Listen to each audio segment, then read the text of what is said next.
बिस्मिल्लाहिर्रहमानिर्रहीम। मैं हूं नसीर सत्ती पीपीएम न्यूज़ से। तो पीपल्स पार्टी के जियाले ये नारा लगाया करते थे कि आज ते होगी भुट्टो भुट्टो, लेकिन कल के चीफ जस्टिस के फैसले के बाद अब ये नारा भी लगाने को दिल करता है कि आज ते होगी बंदियाल बंदियाल।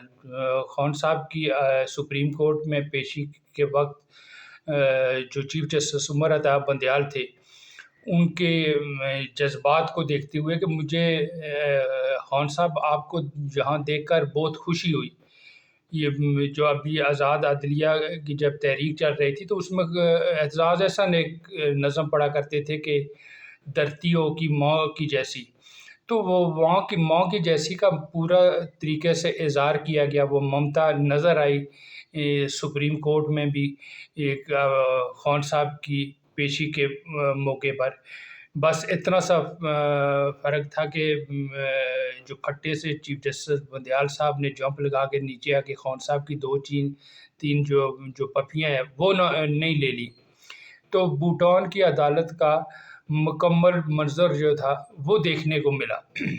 इसके बाद चीफ जस्टिस ने खान साहब की जो गिरफ्तारी थी उसको गैर आइनी करार दिया, जबकि हमारे अदालत आलिया ने जो है हाई कोर्ट की जानब से इस गिरफ्तारी को आइनी करार दिया गया था, लेकिन उज़्मा ने कहा कि नहीं ये गैर आइनी है, और साथ ही कह दिया कि आप उसी रेस्ट हाउस में रहेंगे, आज आप हमारे मेहमान हैं। आप जज्बात आप मुलाहिज़ा फरमाएँ कि एक मुल्ज़म के साथ अदालत किस तरीके से ट्रीट कर रही है कि आज आप हमारे मेहमान हैं, 8-10 बंदे या जो भी है वो वहाँ बुला लें, गपशप लगाएं और उसके बाद सो जाए। तो चीफ जस्टिस साहब, अगर ये आइन और कानून है क्योंकि हमने तो यही सुना था, क्यों मैं तालिब इल्म नहीं हूँ, कानून का पढ़ा तो नहीं है, लेकिन सुना ज़रूर है कि अदालत आइन और कानून के तहत फ़ैसले करती है।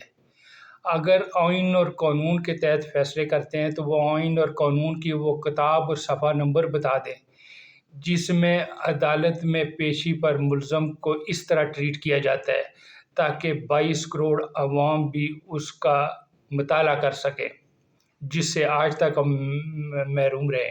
तो अगर ये हर पाकिस्तानी के लिए अदल का यही मेयार है तो फिर बंदियाल साहब आपके अदल को सलाम।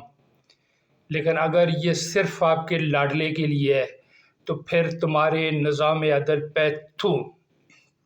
बंदियाल साहब, आपकी लाडले से मोहब्बत सारा खूब है, लेकिन जो सरकारी, नीम सरकारी और निजी इमलाक जलाई गई उसका ज़िम्मेदार कौन होगा? इस ज़िम्मेदारी का तयन कौन करेगा?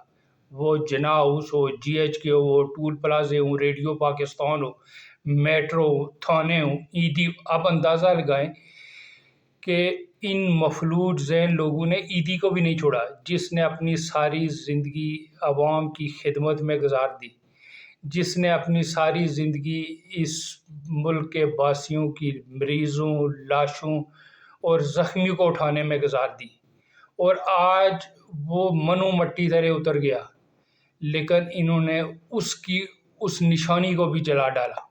तो ये ज़हनी मफलूज लोग हैं, ये ज़हनी मरीज़ लोग हैं कि जिस बंदे ने अपनी सारी ज़िंदगी इस अवाम की खिदमत में गुजार दी और आज वो मनो मट्टी तले उतर चुका, लेकिन उसकी निशानी को भी ना छोड़ा।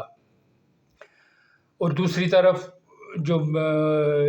जो एयर फोर्स का जो मियाँ वाली में जो जहाज़ जलाया गया, आप अंदाज़ा लगाएं कि वो एयर फोर्स जिसके शहीन जब फ़ज़ाओं में होते हैं तो दुश्मन पे अपनी ऐबत तारी कर देते हैं।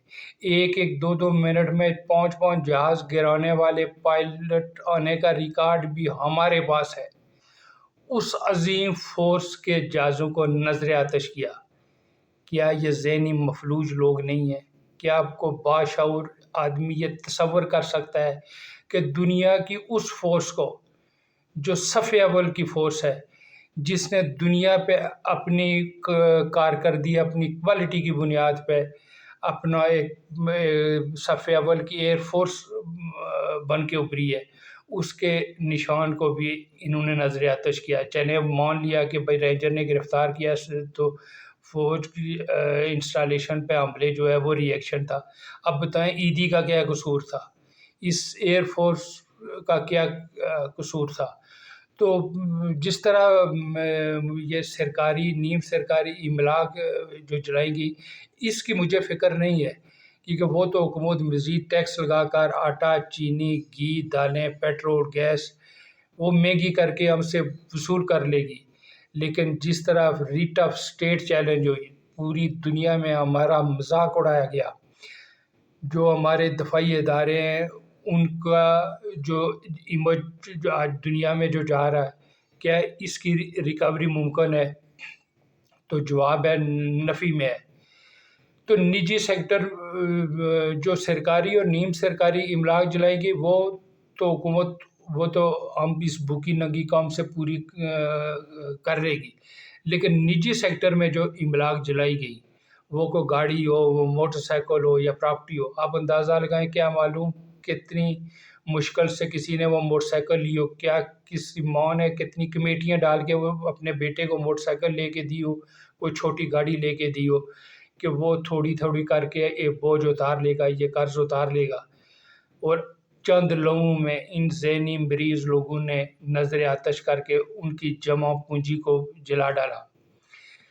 تو اب ہماری سپریم کورٹ تو اپنے لاڈلے پن، اپنے ممتا میں پھنسی ہوئی ہے، لیکن میں حکومت سے اپیل کروں گا کہ ان جو موٹر سائیکل جلائے گئے، جو گاڑیاں جلائی گئیں اور جو پراپرٹی کو جو نقصان پہنچایا گیا نجی سیکٹر کی، اس کا تخمینہ لگا کر فی الفور اس کا جو ہے اس کو داد رسی ان کی جائے، تاکہ جس مشکل سے انہوں نے یہ اپنی پراپرٹی موویبل اور اموویبل پراپرٹی بنائی ہو، ان کی داد رسی ہو گئے۔ تو دوسری طرف جس طرح کے فیصلے ہو رہے ہیں، 146 ممالک میں 139ویں نمبر پہ دنیا میں ہماری عدلیہ ریٹ کی جا رہی ہے، اس کے باوجود نونگ دڑونگ ہو کر اس طرح کے فیصلے کرنا کہ لو جو کرنا ہے پھر کر لو۔ تو اس کے بعد لگتا ہے کہ یہ فیصلے کہیں ایسا تو نہیں کہ بلیک میل ہو کے ہو رہے ہیں، جس طرح جسٹس جاوید اقبال کی ایک جو ویڈیو تھی جس کے بعد انہیں جو ہے بلیک میل کیا گیا، کہ ایسی کوئی ہمارے چیف جسٹس صاحب کی کہ ویڈیو تو نہیں ہے کہ جس کی وجہ سے وہ بلیک میل ہو رہے ہیں۔ اور اگر یہ فیصلے وہ عدل کو اور قانون کے مطابق ہی کر رہے ہیں، تو ان صفحہ نمبر کو اس قانون کی کتاب کا اس کو بتا دیا جائے، تاکہ قوم بھی پڑھ کر مطالعہ کر سکے۔ اور اگر یہی عدل ہے تو پھر 22 کروڑ عوام عدل کی طالب ہے۔ رب کعبہ پاکستان کے مستقبل کو محفوظ فرمائے۔